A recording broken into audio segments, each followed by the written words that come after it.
Hello, everyone. I wanted to update you about the changes from now on. Now on, you will be able to actually see a shorter version of the full episode, which is already uploaded.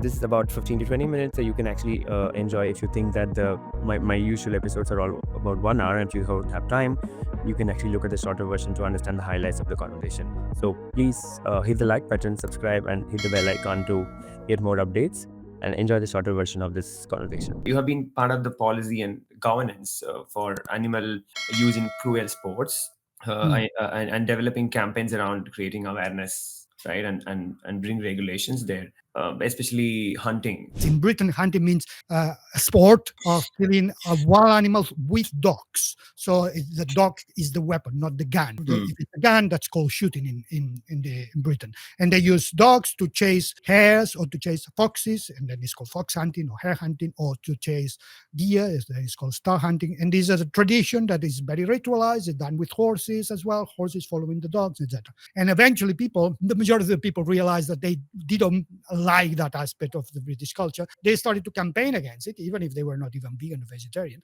But I would never call this a reform. I would never call it a regulation, because regulation is just changing a form to continue something that is already wrong.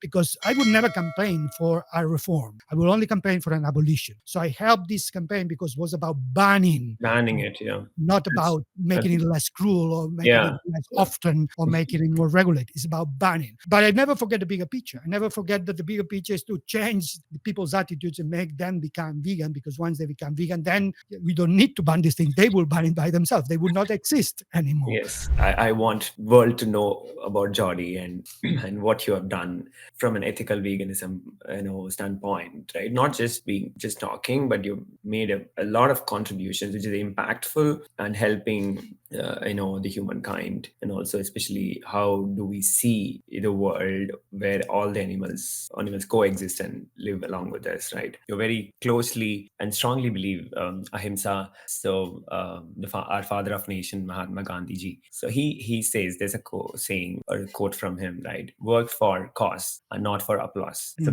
that's his quote. So I very strongly believe in that, right? With that, I want to digress to another topic on sea farming, or the marine animals, the agriculture, the kind of today. We have moved from fishing, has moved from more of a hobby to an industry, and with lot of different marine creatures are actually being killed in the name of food. When you look at marine sentient being, then is when the numbers go completely crazy, because Yeah. we've been exploiting animals everywhere in the millions. But when you look at the marine creatures, then we are in the trillions every year. Some of them captured from the sea in indiscriminate ways with nets that destroy everything, and only a few of them will be sold as food, and everybody else die for no reason. But I would never make an argument that would say you need to campaign for those who suffer in higher numbers, because the pain of an individual is the same as the pain of 10 individuals. For that individual, it doesn't matter how many others are suffering.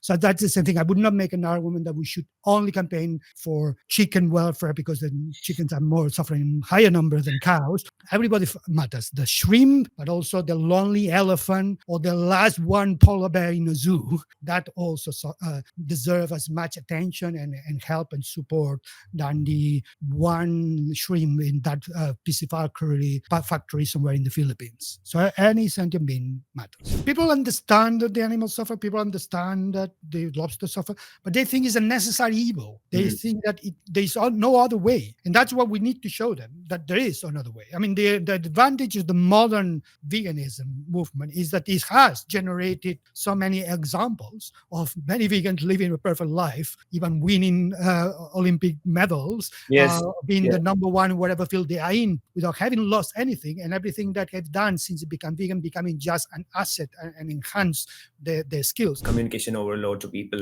is very important, and you are doing that too. And vegan FTA, I think everybody should start looking at all your articles and videos. I would encourage the audience to be looking at follow vegan FTA and be part of the journey and see how we can contribute. My next topic, I wanted to, I mean, I know you've covered a lot on in your book about the cheese is the I think you talked about a person who who been in the journey of becoming a vegan, but then the difficult part for her to actually switch is something very small like cheese, right? I think you wrote about the products which are actually mimicked, and how while you probably indulge in some of them, which is getting better these days, but you're against. Just talk about that, right? Because with Impossible Me, Impossible Burger, and more cultivated meats or cell-based meats, and also plant-based meat. I talked to one of the plant-based entrepreneur. I mean, a lot of plant-based entrepreneurs. So I've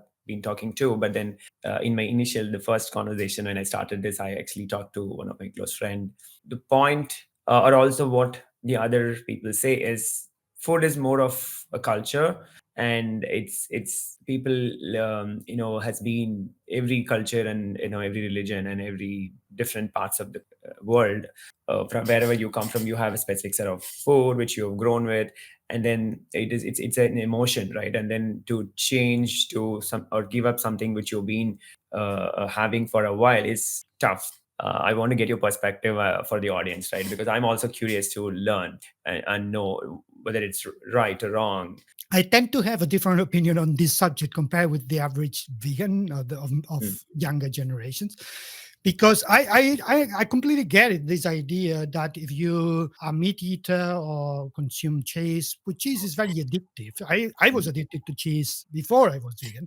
Has casein, this protein, which is designed by evolution to make the calves or the babies, whatever mammal species, to return to the mother, because we can move when we are babies, but most mammals can. So they have the ability to live and not drink. So they have to have an incentive. So that addiction is what makes them to return. But now, of course, when we humans eat cheese, which is concentrated milk, that means concentrated casein. So that addiction gets very stronger. And like me, it seems impossible to live without cheese.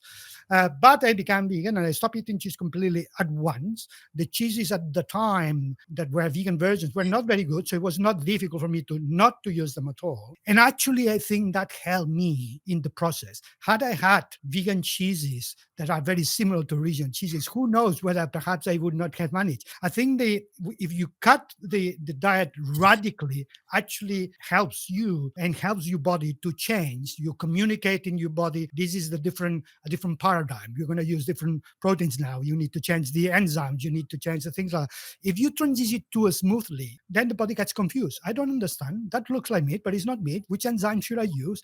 So I understand that psychologically it is good for people not to feel this huge change if they are scared. So for transition, I make sense. But for me, I don't think that's in a strategy that you should maintain. Transition, yes, first month, 2 months, but that's it. So it just for those periods of transition. The problem at the moment is that these products are not seen as just transitional, are seen as the plant-based version. Like if plants don't exist, like if fruit don't exist, like if vegetable exists, that anything that is edible for a vegan needs to be transformed into cheese or burgers or sausages. Otherwise, it's not edible. And mm, I think that's counterproductive because what it does is, yes, it helps transition, but it delays the vegan world. It delays mm, the building of the vegan world because then you need to eliminate the concepts of meat, the concept of secretions from mammals, not just the product. Because if you don't eliminate the concepts and you make the product so similar, it will be very easy for a vegan to go back to eat meat if yeah. it tastes exactly the same and it looks exactly the same. You need to change the habit to the point that when you look at the burger, you feel revulsion. So it's inbuilt in you that that's not edible. So I think we need to get rid of the concept of meat being in flesh transformed into edible food for humans. This is something wrong and is something that needs to be eradicated from society. And also, I think that generally speaking, if you imitate something that is wrong, the imitation is also wrong. So if it is wrong to commodify animals and make them into burgers, the imitation of commodifying animals and making it into burgers, even if the animals were not involved, also is wrong. So I am definitely against cultivated meat, and in the sense that it's actually an animal product. So, but the other meats that are not from animals, but they look very much like the original animal versions, I don't like them. I don't think help the bigger picture. Only help transition vegans or plant-based people or vegans that are very committed or vegans that are struggling, which is good that that option is exists for them.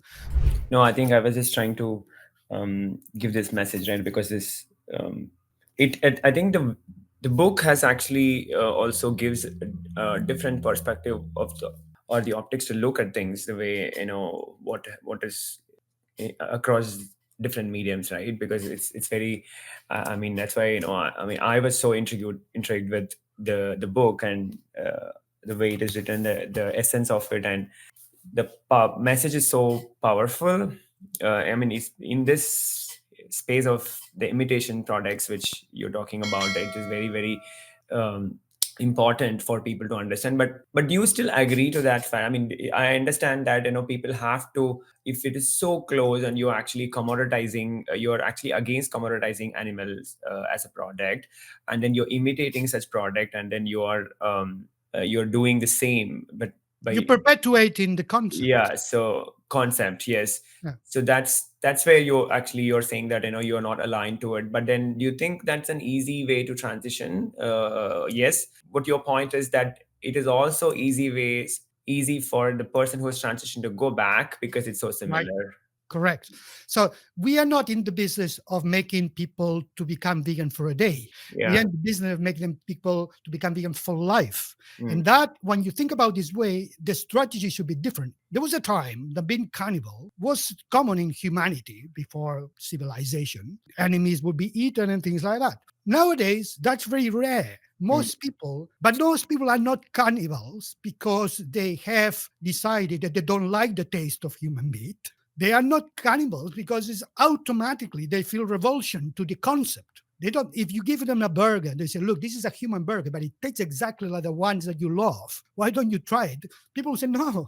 Even if it tastes exactly, the whole idea of eating a human being is revolting. Makes me want to vomit. That's what we aim. We aim to the moment when people think, "Look, this is a burger that looks like an animal flesh." That then you want to vomit.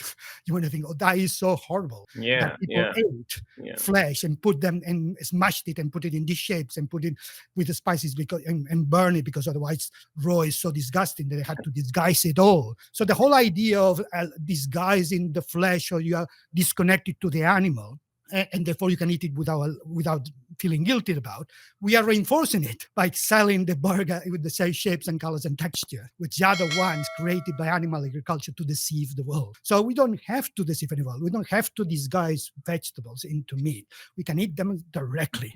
They still have a lot of imitation products, and they say vegan chicken. It's not just that, it's not, for me, it's not the point that it's still made of plants, yes, of course, but then the word chicken pissed me off, like Right.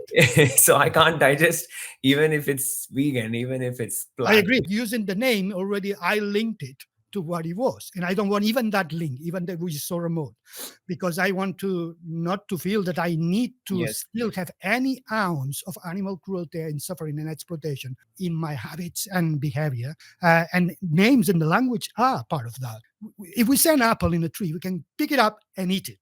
We immediately know whether it's ripe or not. Nobody has to teach us. We didn't know that it's edible. We can swallow it. Yet, if we have to eat an animal, we need to cut it, kill it, process it, chop it, put the spices, put things, burn it, completely change it, because instinctively we don't see that as food because we're not carnivore. So therefore, in food, we are instinctively drawn to vegetables. But if we change those colors and shapes that are so nice in the vegetables and make them look like meat again, you're just losing part of the natural way of eating, which is looking at the smell, looking at the texture, and reinforcing those ancient memories from evolution that told us this is really good for me. Yeah, no, I mean, it's more. I would say even from the childhood, right? When this is something which my one of my aunt has taught me.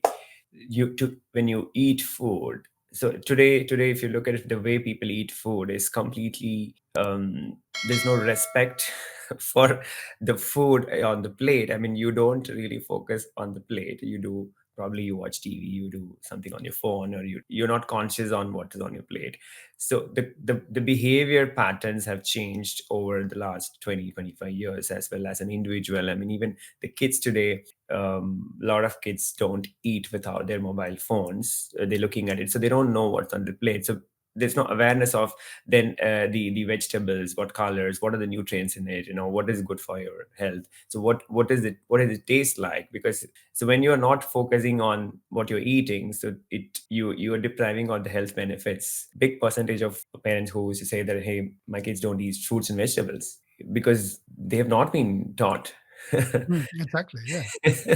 so so it's interesting. I mean, when you say it's in the raw form, so that's close to nature. I mean, I've also read in one of the books that more the food is close to nature, the more nutrients it absorbs in your body. I mean, more you process.